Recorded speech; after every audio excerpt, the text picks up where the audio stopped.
Yes, hi.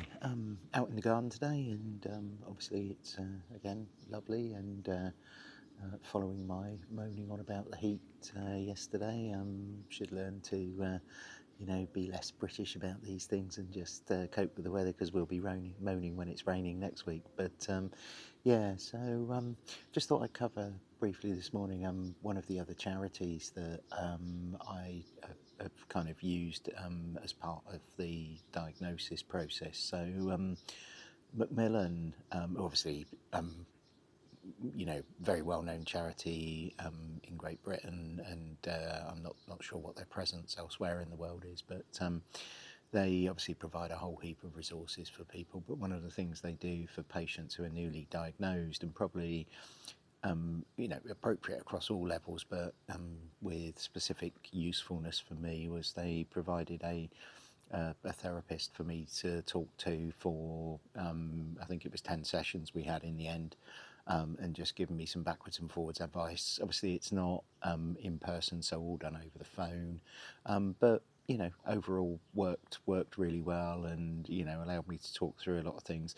I think if I'm really candid, that was specifically designed, and it was the same with the NHS therapist I saw on the diabetes side, who did cover a broader range of things. But I think the thing is, these teams of people, and they're brilliant, but they have a specific focus on helping you deal with the medical condition you've been diagnosed with.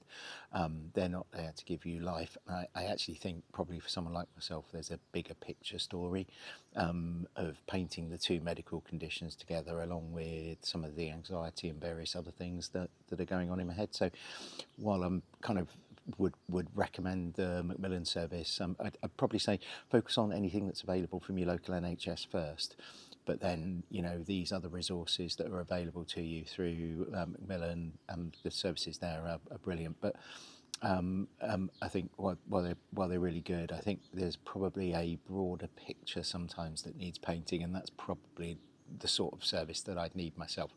Obviously, things like that come at an expense, and obviously, a limited availability to lots of people. So, I think that's something really important to remember with this, and actually something that probably should be covered more broadly in the population. But I'll leave it there for today. Going off to enjoy the weather. Thanks very much, and I will speak to you on the next one.